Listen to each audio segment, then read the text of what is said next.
Si usted no fue quien lo hizo, dijo Moctezuma con voz fría y enojada, si usted no ha hecho nada para merecer un castigo, entonces claramente se ve que no lo estoy castigando. Nezahualpilli acababa de dejar Tenochtitlán y 2 guardias de palacio me habían llevado ante el trono casi a la fuerza y el venerado orador me acaba de decir lo que me tenía reservado. Pero mi señor me ordena que guíe una expedición militar. Protesté haciendo a un lado todo el protocolo establecido en el salón del trono. Y si eso no es un castigo, entonces es un destierro y yo no he hecho nada para... Él me interrumpió. La orden que le he dado campeón Águila a Mixtli es un experimento. Todos los presagios indican que las fuerzas que nos han de invadir, si es que llegan, lo harán por el sur.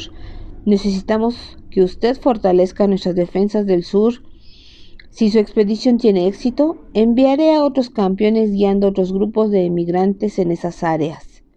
Pero mi señor, persistí, no sé nada acerca de cómo fundar y fortificar una colonia.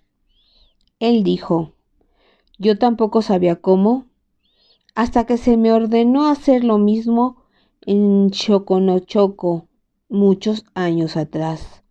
No podía contradecirlo, ya había sido hasta cierto punto responsable de eso. Él continuó. Usted llevará consigo a unas 40 familias, aproximadamente 200 personas entre hombres, mujeres y niños. Todos ellos son campesinos que simplemente no disponen de suficientes tierras aquí, en medio del único mundo. Usted establecerá a sus emigrantes en alguna tierra nueva al sur y organice la construcción de una aldea decente y sus defensas. Aquí está el lugar que he escogido para eso. El mapa que me mostró era uno de los que yo había dibujado, pero el área que apuntaba estaba sin ningún detalle y nunca antes había visitado yo ese lugar. Yo dije, mi señor orador, ese lugar está en las tierras de la gente tehuacana. Quizás ellos se resistan y si son invadidos por una horda de extranjeros. Sonriendo, sin ningún humor, él me contestó. Su viejo amigo Nezahualpilli nos aconsejó que nos hiciéramos amigos de todos nuestros vecinos, ¿no es así? Una de sus tareas será convencer a los Teohuacana de que usted llegará como un buen amigo, dispuesto a defender celosamente su nación como la suya propia. Sí, mi señor, dije sintiéndome infeliz. El venerado orador Chimalpopoca de Tlacopan es quien amablemente le proveerá de una escolta militar. Usted estará al mando de un destacamento de 40 guerreros tecpaneca. Ni siquiera mexica, dejé caer desanimado. Mi señor Moctezuma, una tropa tecpaneca es seguro que estará muy descontenta por estar a las órdenes de un campeón mexicatl. Él lo sabía tanto como yo, pero era parte de su malicia, la parte de castigo que recibía por haber sido amigo de Nezahualpilli. Con voz suave continuó. Los guerreros le darán protección en todo el viaje hasta Teohuacán y allí quedarán para proteger el fuerte que usted mandará construir. Usted también quedará allí, campeón Mixtli, hasta que todas las familias estén ya bien asentadas y puedan mantenerse de sus propias cosechas. A ese lugar usted le llamará simplemente por el nombre de Yaxchilán, lugar nuevo. Me aventuré a preguntar, ¿me permitiría usted por lo menos llevar conmigo a unos cuantos veteranos mexica, mi señor, como mis ayudantes?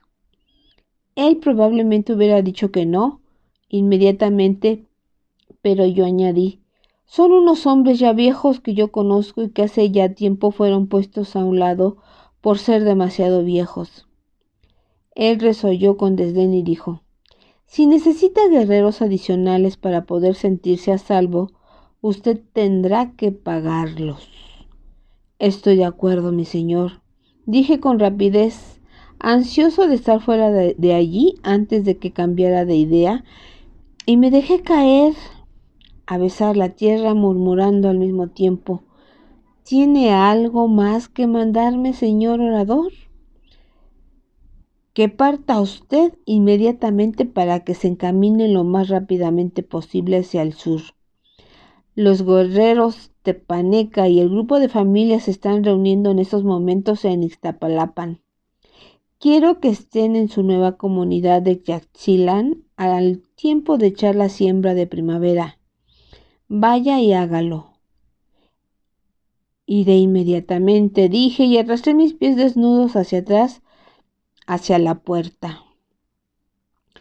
Aunque Moctezuma me mandó como su pionero colonial simplemente por venganza de mí, no me podía quejar mucho, ya que yo había sido el primero en presionar sobre esa idea de colonización hace ya bastantes años, y se lo había pedido a Huizotl.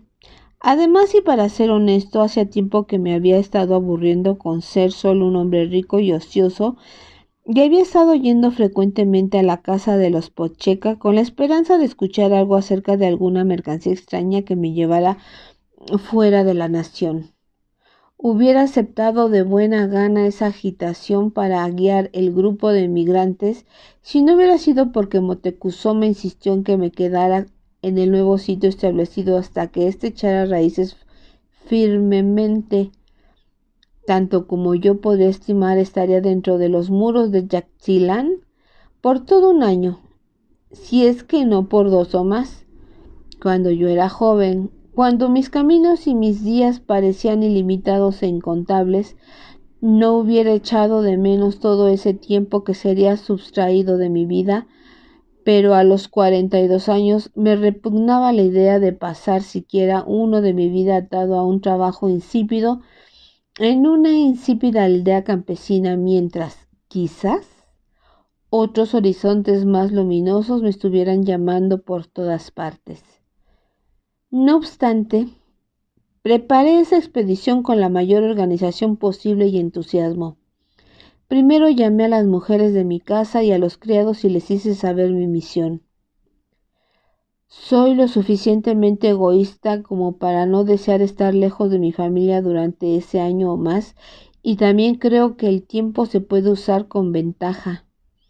Nochipa, hija mía, tú nunca has viajado más allá de Tenochtitlán, a excepción de la tierra firme que está cerca de los caminos puentes, y eso rara vez. Quizás este viaje sea riguroso para ti, pero si quieres acompañarme, creo que te beneficiaría mucho el ver y conocer más de esas tierras. ¿Y crees que tienes que preguntarme?, lo exclamó encantada, batiendo las palmas de sus manos. Luego se puso seria y dijo: pero, ¿y mis clases, padre, en la casa del aprendizaje de modales? Simplemente dile a tu señora maestra que sales fuera hacia el extranjero, que tu padre garantiza que aprenderás más en los caminos abiertos que dentro de unos muros. Entonces me volví hacia Beurribé. Me gustaría mucho si tú también vinieras, luna que espera, si ese es tu deseo. Sí, dijo ella inmediatamente y sus ojos brillaron. Estaré muy contenta de ir, Saa. Si tú ya no quieres caminar solo, puedo ser... Sí puede serlo. Una doncella de edad de Nochipa no debe ir sin que la cuide una mujer de edad madura. Oh, dijo ella, y sus ojos dejaron de brillar. La compañía de guerreros y de gente de clase baja puede ser muy ruda. Me gustaría mucho que tú siempre estuvieras a un lado de Nochipa y compartieras con ella su esterilla cada noche. ¿Su esterilla?, repitió Biu. Yo les dije a los criados: Turquesa y Estrella Cantadora, nosotros ocuparéis de la casa y estaréis pendientes de ella y de custodiar nuestras pertenencias. Ellos dijeron que así lo harían y me prometieron que encontraría todo en perfecto orden cuando regresara, sin importar cuánto tiempo estuviéramos fuera. Les dije que no dudaba de ello, y ahora mismo tengo un encargo para ti, Estrella Cantadora. Lo mandé para que citara a los 7 viejos guerreros que habían sido mi pequeño ejército en otras expediciones. Me estremecí, aunque no me sentí muy sorprendido, cuando al regresar me dijo que 3 de ellos ya habían muerto desde la última vez que requerí sus servicios. Los 4 que aún vivían vinieron, y ya que veían de edad cuando yo los conocí como los amigos de Glotón de Sangre, sin embargo, aunque ya no eran nada jóvenes, acudieron sin vacilar. Llegaron ante mi presencia con bravura, esforzándose por caminar con postura y pisando fuerte, para desviar mi atención hacia sus músculos flojos y sus coyunturas nudosas. Llegaron alborotando con voces fuertes y carcajadas de alegría y entusiasmo por la próxima partida. Y así sus arrugas y sus pliegues de sus rostros podrían haber pasado como las líneas producidas por el buen humor. Sin embargo, no los insulté haciéndoles notar que solo simulaban juventud y vigor. Si ellos habían venido tan contentos, esa era la prueba suficiente de que todavía eran hombres capaces, y yo los habría llevado conmigo, aunque hubieran llegado sosteniéndose sobre sus bastones. Les expliqué la misión y luego me dirigí hacia el más viejo de ellos, Cualanqui, cuyo nombre quería decir siempre enojado. Nuestros guerreros Tacpaneca y los 200 civiles nos están esperando en Iztapalapan. Ve para allá, amigo enojado, y asegúrate de que todos estén listos para empezar la caminata cuando nosotros lo estemos. Sospecho que te vas a encontrar con que no están preparados para viajar en muchos aspectos, pues no están acostumbrados a hacerlo. El resto de tus hombres que vayan a comprar todo lo que vamos a necesitar, incluyendo las provisiones. Todo lo que necesitaréis vosotros 4, mi hija, mi señora hermana y yo. Me sentía más preocupado porque los emigrantes pudieran terminar esa larga jornada que por el recibimiento hostil que pudiera recibir en Teotihuacán. Como la misma gente que yo estaba guiando, los Teohuaca eran también agricultores y eran muy pocos, además de nada belicosos.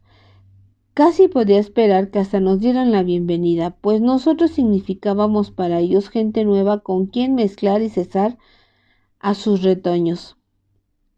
Cuando hablo diciendo Teohuacán o los Teohuacana, por supuesto estoy utilizando el nombre náhuatl que les dábamos.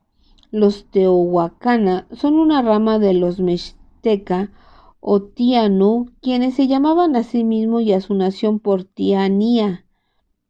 Esa tierra nunca había sido sitiada por nosotros los mexica ni puesta bajo tributo, porque a excepción de sus productos agrícolas tenían solo unas cuantas cosas que ofrecer como tesoros.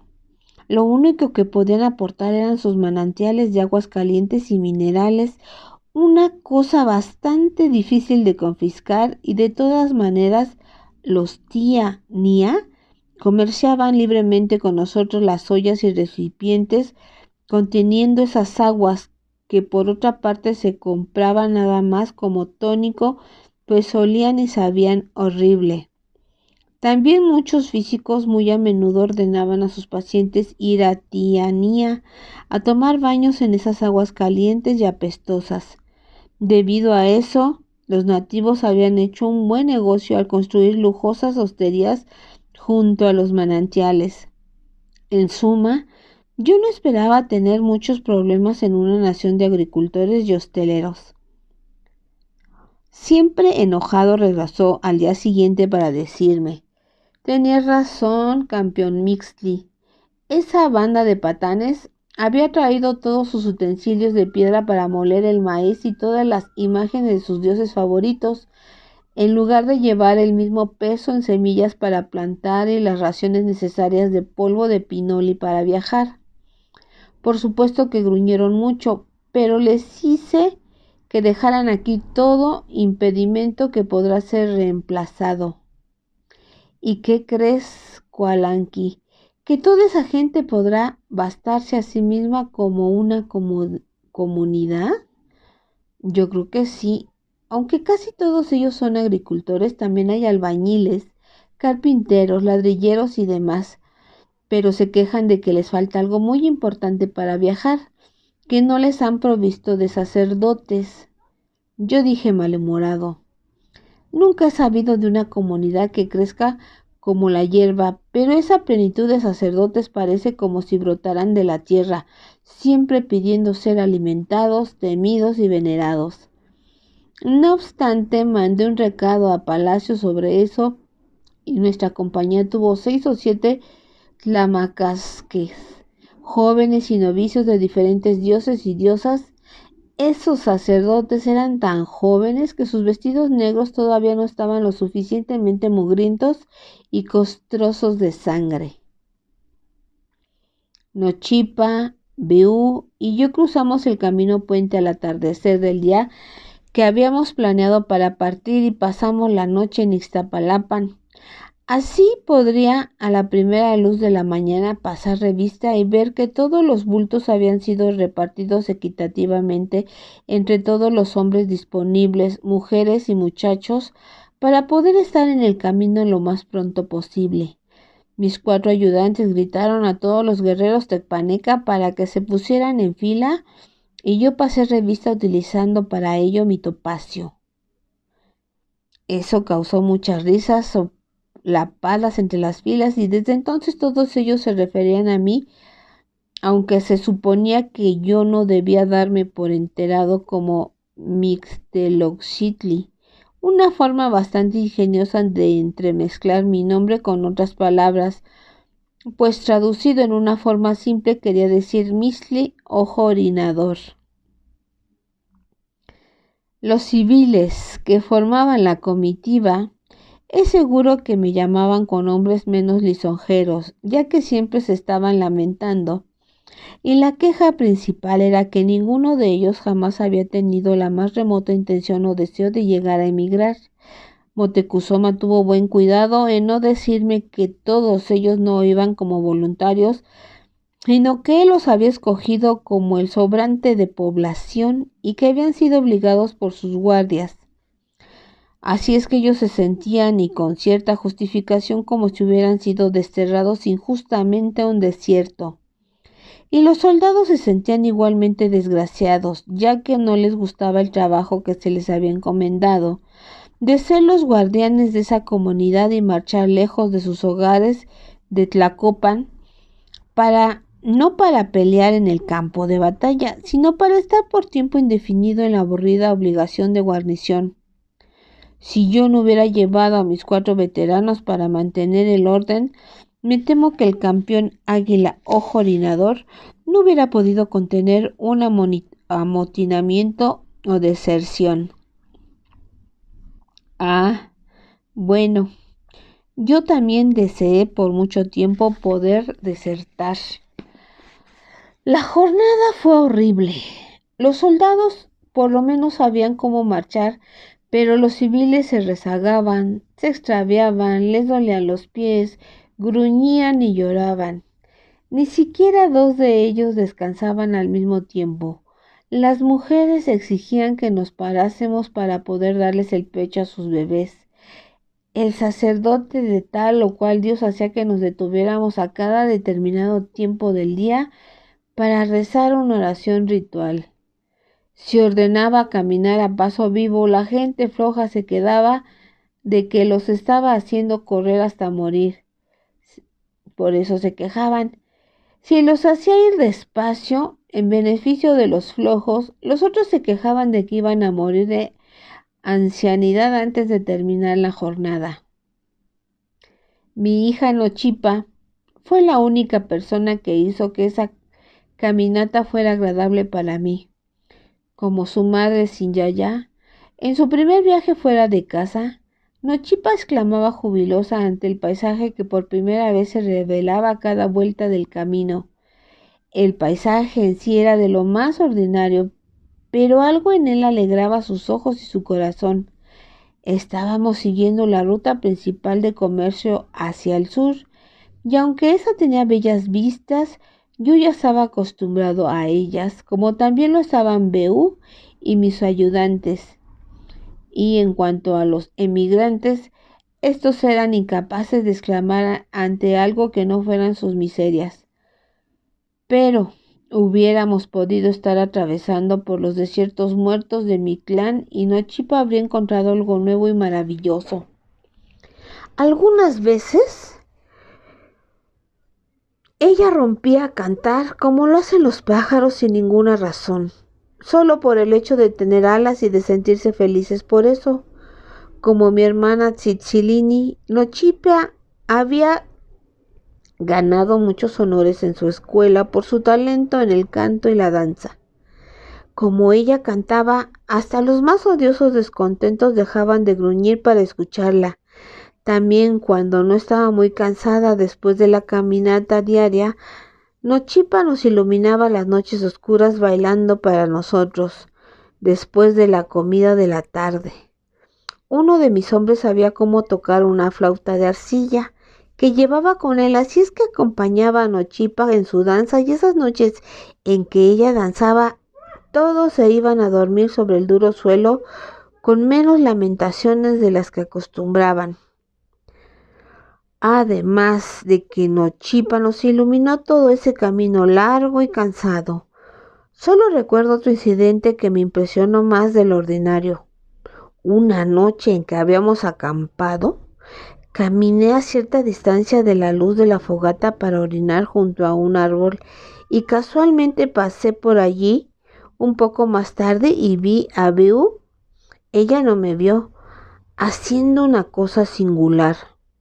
Estaba hincada a un lado de ese lugar y recogía un poco de fango sobre el que yo había orinado.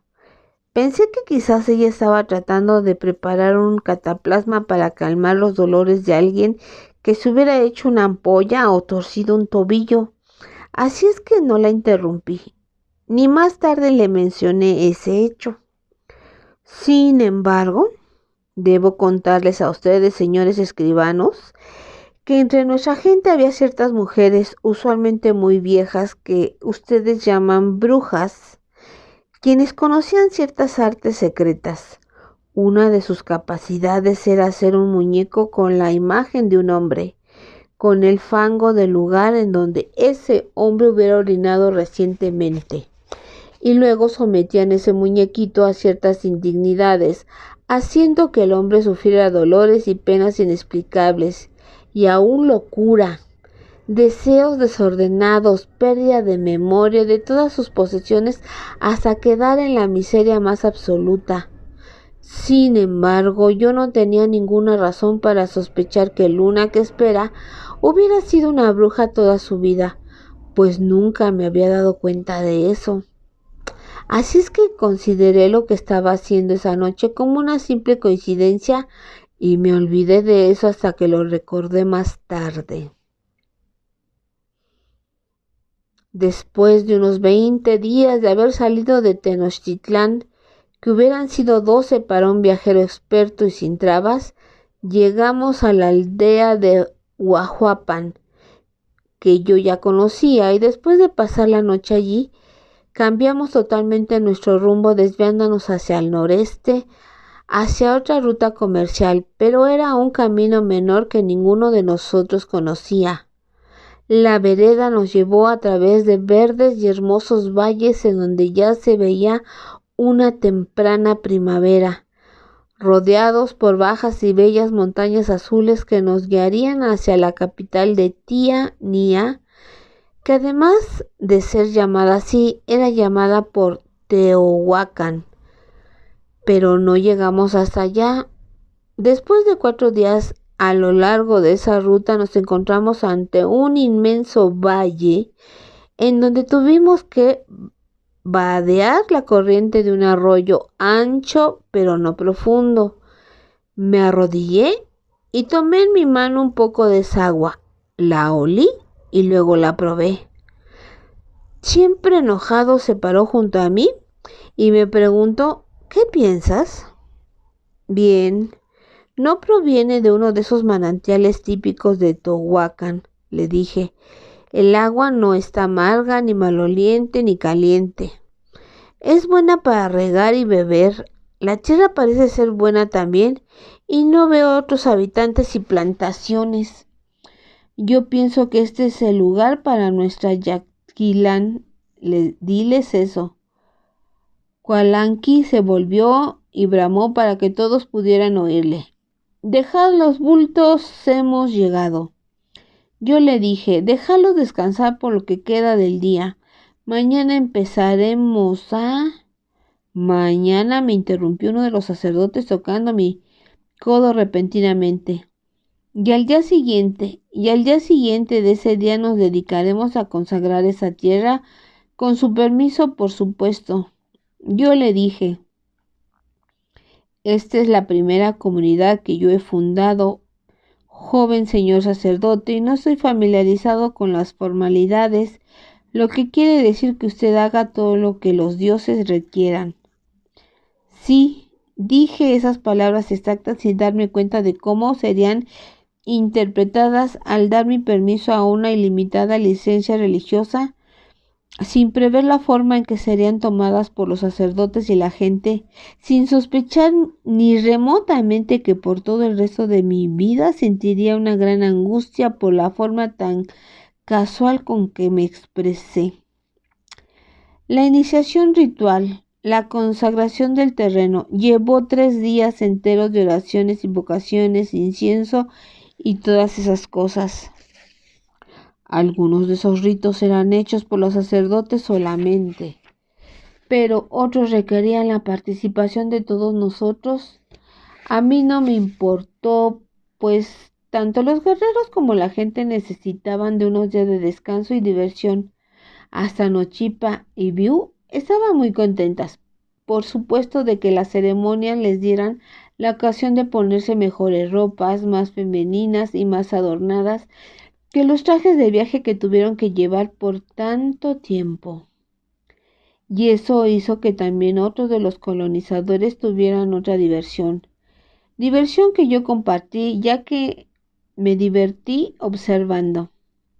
La mayoría de los hombres del grupo tenían esposas y familia, pero entre ellos había 3 o 4 viudos con familia.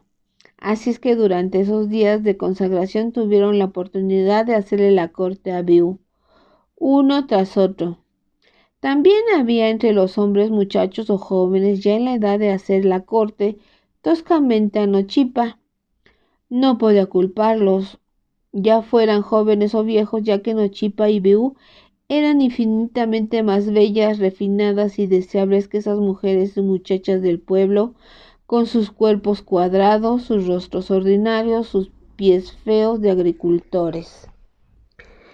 Biu Ribe los rechazaba arrogantemente a cualquiera de ellos que viniera a solicitarle formar pareja con ella.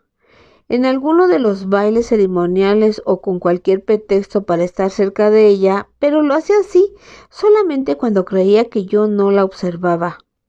Pero algunas veces cuando sabía que yo estaba cerca de ella, dejaba al pobre estúpido allí parado por un rato, mientras ella coqueteaba y se sugería de mal modo, con una sonrisa y una mirada tan atrayente que el pobre desgraciado empezaba a sudar. Claramente ella se estaba mofando de mí, tratando de que yo me diera cuenta de que ella era todavía una mujer atractiva. No necesitaba que me lo recordara. Luna que espera tenía en verdad un rostro y un cuerpo tan bello como lo había tenido sin Yaya. Pero yo, a diferencia de esos hombres que la adulaban servilmente, ya estaba acostumbrado a sus astucias, primero provocando tentación y luego rechazando. Yo solamente sonreía y asentía como un hermano benevolente que aprobaba lo que hacía su hermana, y sus ojos cambiaban su mirada de atrayente a fría, y su dulce voz se tornaba agria, y el pretendiente desdeñado quedaba en total confusión.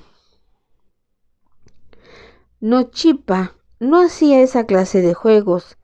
Ella era tan casta como siempre había sido sus danzas. Cada vez que un joven se aproximaba a ella, lo miraba tan sorprendida, casi perpleja, que el joven luego, después de pronunciar algunas palabras tímidas, se escurría intimidado ante su mirada, con el rostro colorado y pateando el suelo. Su mirada era tan inocente que se proclamaba a sí misma inviolable, tan inocente que aparentemente hacía que todo pretendiente se sintiera embarazado y avergonzado de sí mismo, como si se hubiera mostrado deshonesto. Yo me mantenía aparte, sintiendo dos clases de orgullo por mi hija. Sentía orgullo porque era tan bonita que podía atraer a muchos hombres. Orgullo por saber que ella esperaría al hombre que amara. Muchas veces desde entonces he deseado que los dioses me hubieran abatido en ese mismo instante, castigando mi orgullo complaciente, pero los dioses conocían otros castigos más crueles. La tercera noche, cuando los sacerdotes exhaustos anunciaron que la consagración había terminado y que ya se podía empezar el trabajo de acomodamiento para la nueva comunidad, pues se suponía que ahora la tierra sería buena y hospitalaria, yo le dije a siempre enojado: mañana las mujeres empezarán a cortar ramas para hacer las cabañas y hierba para formar los techos, mientras que sus hombres empezarán a limpiar todo el terreno del lado del arroyo para prepararlo para la siembra. La orden de Moctezuma es que se siembre lo más pronto posible y la gente solo necesitará albergues mientras se hace eso. Después, antes de que lleguen las lluvias, nosotros trazaremos las calles y los lugares en donde quedarán permanentemente las casas. También, como los guerreros no tienen nada que hacer y como supongo que las noticias de nuestra llegada ya deben haber alcanzado la capital, creo que debemos darnos prisa en visitar al Huaytlatoani, o como los Teohuacana llamen a su señor gobernante, para dejarle saber nuestras intenciones. Llevaremos con nosotros a todos los guerreros, pues son lo suficientemente numerosos como para evitar que nos maten o ser repelidos, y por otro lado, no son tantos como para que crean que llegamos para conquistarlos. Coalanquí asintió y dijo: informaré a los campesinos que mañana empieza el trabajo y tendré listos a los tecpaneca para viajar. En cuanto él se fue, me volví a Biurribe y le dije: tu hermana, mi difunta esposa, una vez utilizó su encanto para ayudarme a influir sobre otro gobernante extranjero, el hombre más horrible que he conocido en todas estas tierras. Si yo llego a la corte de Teohuacán, acompañado igualmente por una bella mujer, eso hará que también esta misión parezca más amistosa que audaz. ¿Podría pedirte, luna que espera, que vaya contigo, Sa?, preguntó ansiosamente. ¿Como tu consorte? Sí, aparentando eso. No necesitamos revelar que tú eres solamente mi señora hermana. Considerando nuestra edad, no habrá ningún comentario si pedimos habitaciones separadas. Me sorprendió al decir encolerizada: ¿a nuestra edad? Pero enseguida se calmó y murmuró: por supuesto, no diremos nada. Si eso es lo que tú ordenas, seré solamente tu hermana. Yo le dije: gracias. Sin embargo, señor hermano, tú me diste la orden anteriormente de que no me separara de Nochipa para protegerla de esta compañía ruda.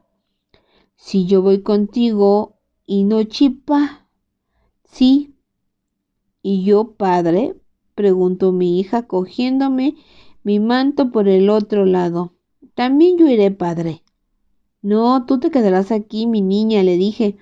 Realmente no espero encontrarme en un lío en el camino o en la capital, pero siempre existe ese riesgo.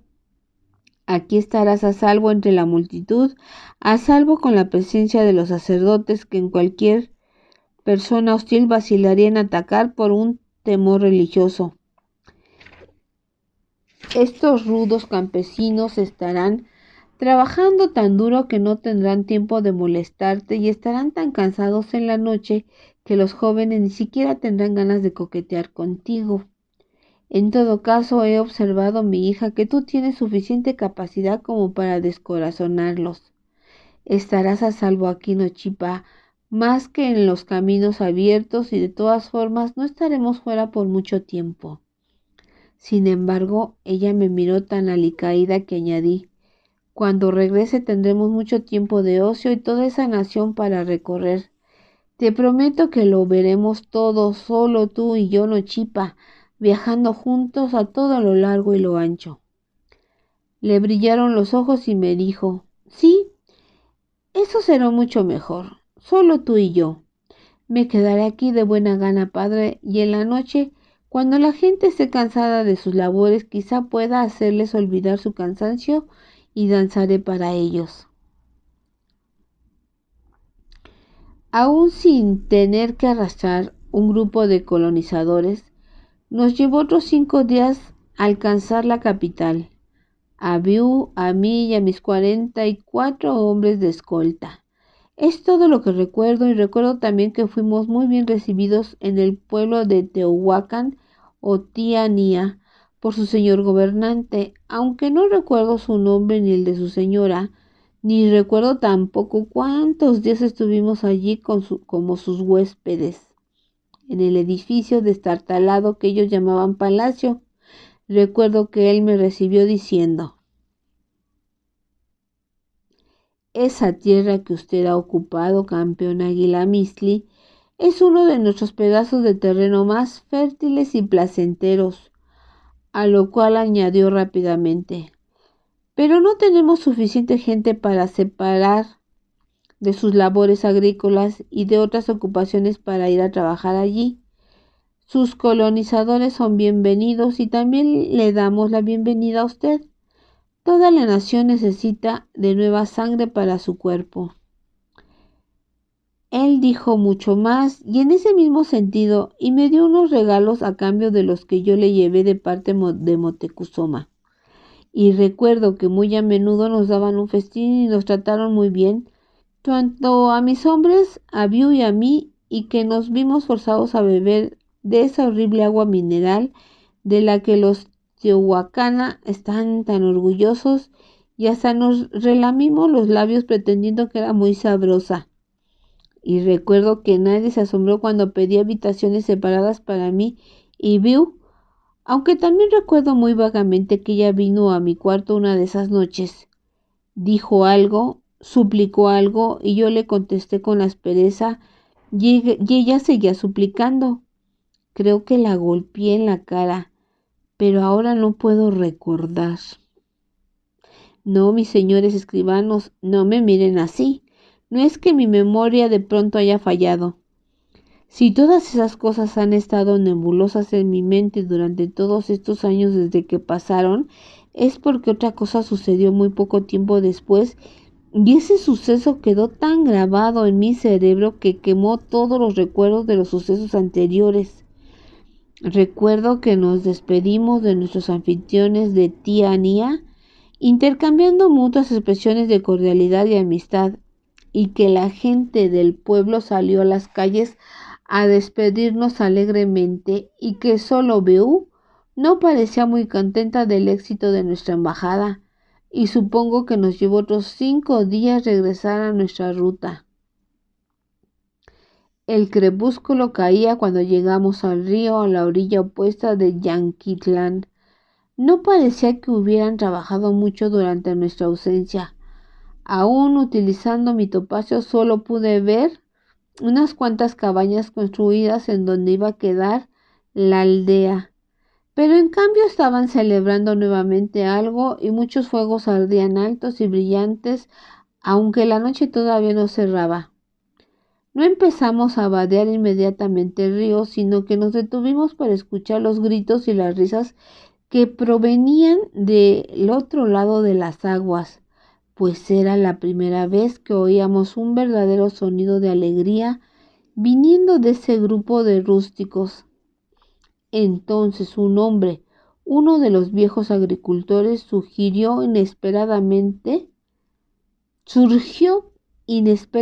de las aguas del río delante de nosotros.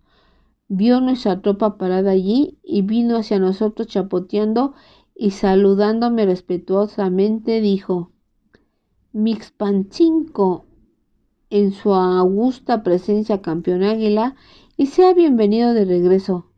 Temíamos que usted se perdiera toda la ceremonia. ¿Qué ceremonia?, pregunté. No conozco ninguna ceremonia en que los participantes se les permita ir a nadar. Se rió y dijo, oh, esa fue una idea mía. Me sentía tan caliente por estar danzando y tomando parte de la fiesta que deseé refrescarme un poco, pero ya me han bendecido con el hueso. No pude ni hablar. Y él debió de tomar mi mutismo por incomprensión, pues me explicó. Usted mismo les dijo a los sacerdotes que hicieran todas aquellas cosas que los dioses requerían. De seguro que usted dio cuenta de que el mes de Tlacaxipe, Walisli, ya había pasado cuando usted nos dejó, y el dios todavía no había sido invocado para bendecir la tierra ya lista para la siembra. No, dije, o más bien grazné. No le estaba desmintiendo, sabía la fecha. Solamente estaba tratando de rechazar el pensamiento que hizo que mi corazón se sintiera agarrado por un fuerte puño. El hombre continuó como si se sintiera muy orgulloso de ser el primero en decírmelo. Algunos querían esperar hasta que usted regresara, campeón Águila, pero los sacerdotes se dieron prisa en terminar todas las preparaciones y las actividades preliminares. Usted sabe que no tenemos que festejar a la persona escogida ni tenemos los instrumentos adecuados para la música, pero cantamos muy fuerte y quemamos mucho copali. También, como no teníamos ningún templo para copular, como lo requiere la ceremonia, los sacerdotes santificaron un pedazo de hierba suave que estaba rodeado por unos arbustos, y no faltaron voluntarios, muchos de ellos lo hicieron muchas veces. Ya que todos estuvimos de acuerdo de que debíamos de honrar a nuestro campeón, aún en su ausencia, todos escogimos por unanimidad a la que representaría al dios. Y a usted ha llegado a tiempo para ver al dios representado por... Él dejó de hablar abruptamente, porque yo había balanceado mi maquiahuitl dejándola caer sobre su cuello, clavándola limpiamente en el hueso de atrás. Biu dio un grito corto y los guerreros que estaban atrás de ella estiraron mucho sus cuellos y abrieron mucho los ojos. El hombre se tambaleó por un momento, mirándome perplejo, cabeció. Su boca se abría y cerraba silenciosamente mientras su labio inferior lleno de sangre caía sobre su barbilla. Luego su cabeza se echó hacia atrás, la herida se abrió totalmente y un chorro de sangre manó de ella y el hombre cayó a mis pies. Beú, dijo horrorizada, ¿por qué? ¿Por qué has hecho eso, Sa? Cállate, mujer, gritó siempre enojado. Luego me tomó por el brazo, con lo cual impidió que yo también cayera y dijo, Mixli, puede ser que todavía estemos a tiempo de evitar el procedimiento final. Negué con mi cabeza. Tú lo oíste. Ya había sido bendecido con el hueso. Todo se ha hecho como lo requieren los dioses. Kualanqui suspiró y me dijo roncamente, lo siento. Uno de sus ancianos compañeros me tomó por el otro brazo y dijo, todos lo sentimos, joven Mixli. ¿Prefieres esperar aquí mientras nosotros cruzamos el río? Yo dije, no, todavía estoy al mando. Yo mandaré lo que se debe hacer en Yaquintlán. El viejo asintió. Luego levantó la voz y les gritó a los guerreros que estaban hacinados en el camino. Vosotros, hombres, romped filas y desparramaos a lo largo de la orilla del río para hacer una escaramuza. Moveos. Dime qué pasó, gritaba llorando Biu y retorciéndose las manos. Dime qué vamos a hacer. Nada, grazné. Tú no vas a hacer nada, Biu. Y traté de tragar el nudo que tenía en la garganta y parpadeé con fuerza para dejar mis ojos sin lágrimas. Ahí hice todo lo posible por pararme derecho y ser fuerte. Tú no harás nada más que quedarte aquí, en este lado del río. Cualquier cosa que oigas desde aquí, sin importar el tiempo que pase, no te muevas hasta que venga por ti. ¿Que me quede sola aquí? Con eso, y apuntó el cadáver del hombre. Yo le dije, no temas a ese, más bien siente felicidad por él. Fui muy rápido en mi primer impulso de cólera. A este le di un descanso rápido. Siempre enojado gritó, hombres, avanzad en línea escaramuza y cruzad el río. De ahí en adelante no hagáis ningún ruido. Cerraos en un círculo sobre el área de la aldea. No dejéis que nadie escape, sino que rodead y luego esperad órdenes. Vamos, Mixtli, si piensas que debes venir. Debo ir, dije, y fue el primero que evadía el río. Nochipa había dicho que bailaría para la gente de Yanquitlán, y era eso lo que ella estaba haciendo, pero no era esa danza bella y modesta que siempre le había visto hacer. En el crepúsculo color púrpura, entre el atardecer y la luz de los fuegos, podía verla totalmente desnuda, bailando sin gracia, con sus piernas indecentes y groseramente abiertas, mientras movía por encima de su cabeza las dos varas blancas que ocasionalmente dejaba caer sobre alguna persona que hiciera cabriola cerca de ella. Aunque no lo deseaba, levanté mi topacio para verla más claramente. Lo único que llevaba puesto era el collar de topacios que le había regalado cuando tenía 4 años y al que le había añadido una nueva piedra luciérnaga en cada uno de sus 8 cumpleaños siguientes, los pocos, muy pocos cumpleaños que ella tuvo. Su cabello, usualmente brillante, colgaba en sus espaldas enmarañado y opaco. Sus pechos se veían como pequeños montecillos y sus caderas todavía no estaban bien formadas, pero entre sus muslos, en donde su tipili de doncella debía estar casi invisible, había una abertura en su piel y de ella sobresalían colgando flojamente un tepuli de hombre y se zarandeaban sus bolsitas de ololtín. Las varas blancas que movía eran sus propios huesos, las de sus muslos, pero las manos que los agarraban eran de hombre y sus propias manos medio cortadas colgaban golpeando las muñecas de él. Un grito de alegría salió de la gente cuando yo me paré en medio de ellos que bailaban alrededor de esa cosa danzante que había sido mi hija. Ella había sido una niña que parecía un destello de luz y ellos la habían convertido en una carroña. Esa esfinge de Nochipa vino danzando hacia mí con un hueso brillante extendido hacia mí, como si me quisiera dar un golpecito de bendición antes de que yo la abrazara con el abrazo de un padre amante. Esa cosa obscena se fue acercando lo suficientemente hasta que pude ver que sus ojos no eran los de Nochipa. Entonces sus pies que danzaban vacilaron y finalmente se detuvieron ante mi mirada de rabia y repulsión, y cuando se detuvo lo mismo hizo toda la alegre multitud, dejando de moverse, de hacer cabriolas, cesando todo ruido de alegría, y la gente empezó a mirar con miedo, y a mí y a los guerreros que cercaban el sitio.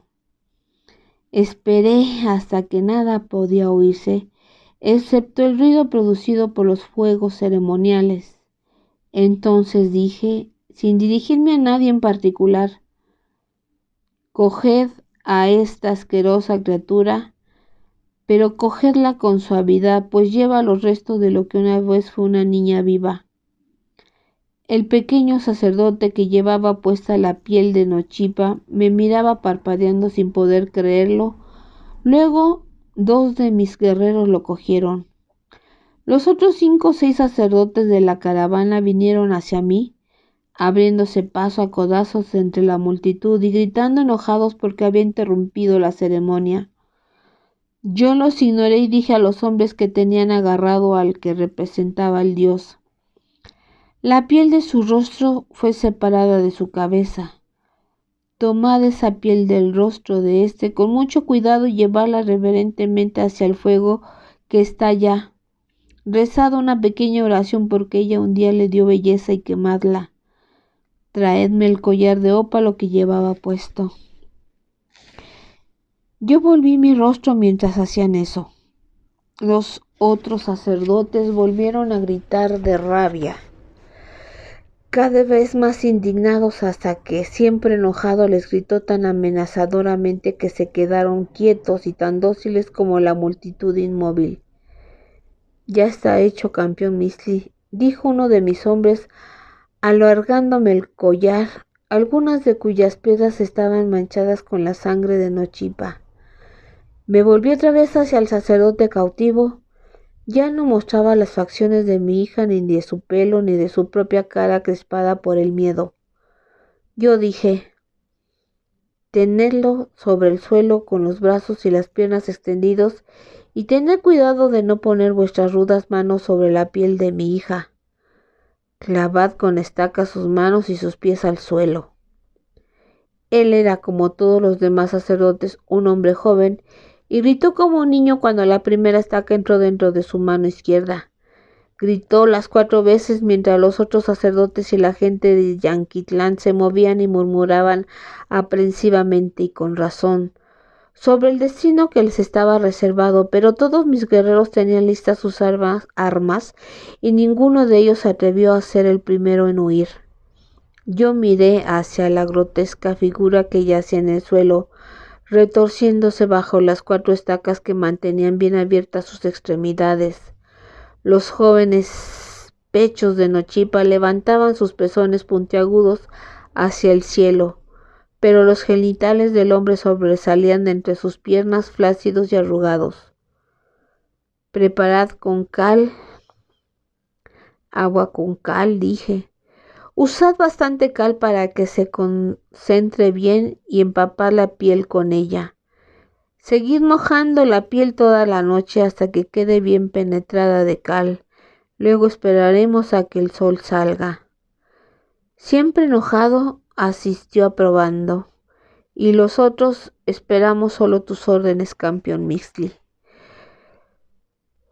Uno de los sacerdotes, impelido por el terror, se echó hacia adelante, hacia nosotros, y cayendo de rodillas delante de mí, con sus manos llenas de sangre, cogiendo la orilla de mi manto, dijo, campeón, fue con su permiso porque nosotros celebramos esta ceremonia. Cualquier otro hombre aquí se hubiera sentido feliz porque su hijo o hija hubiera sido escogido para esa personificación, pero era la suya la que mejor reunía todas las cualidades.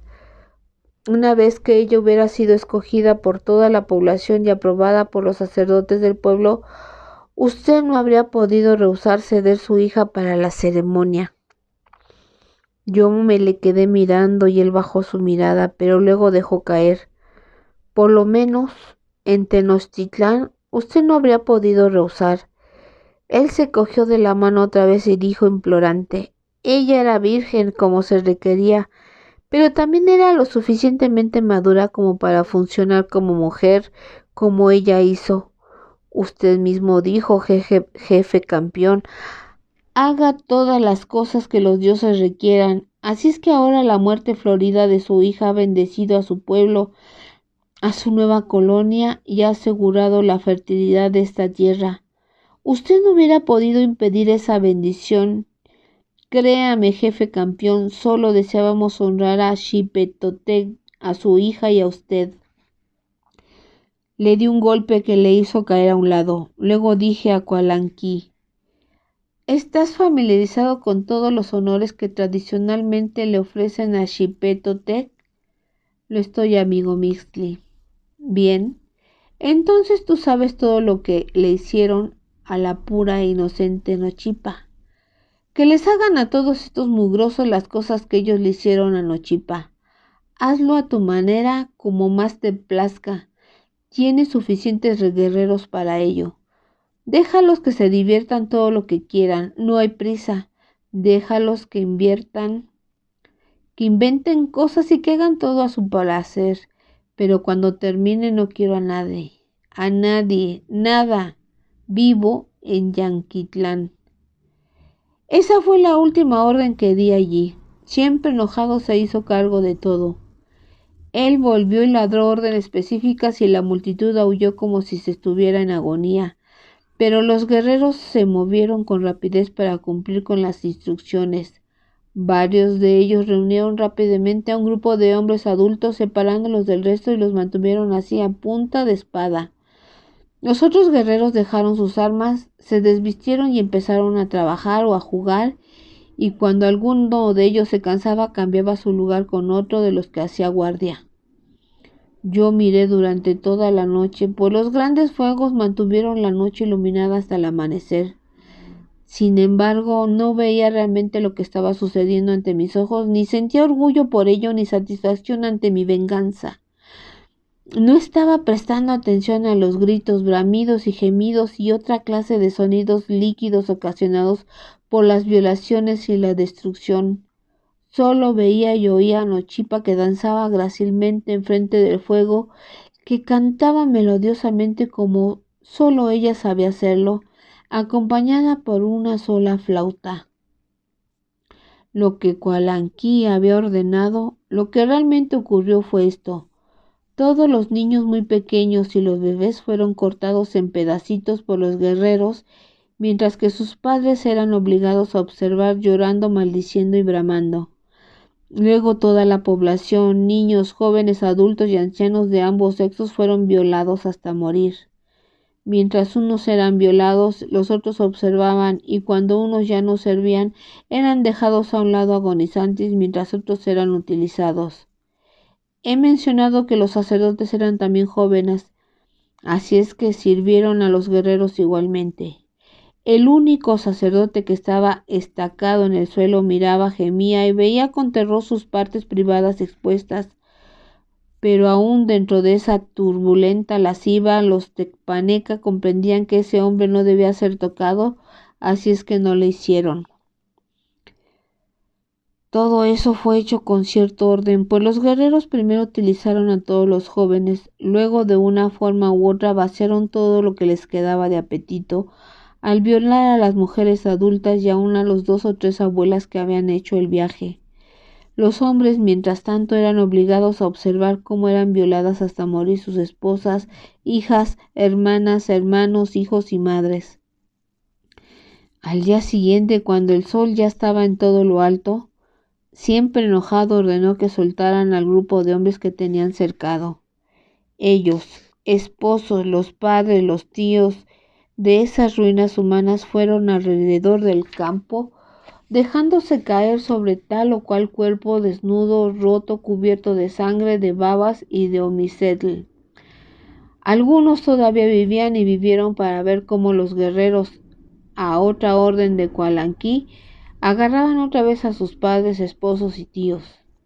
Entonces los tecpaneca utilizaron sus cuchillos de obsidiana, amputando y haciendo que los hombres abusaran de sí mismos con sus partes amputadas mientras yacían sangrando hasta morir.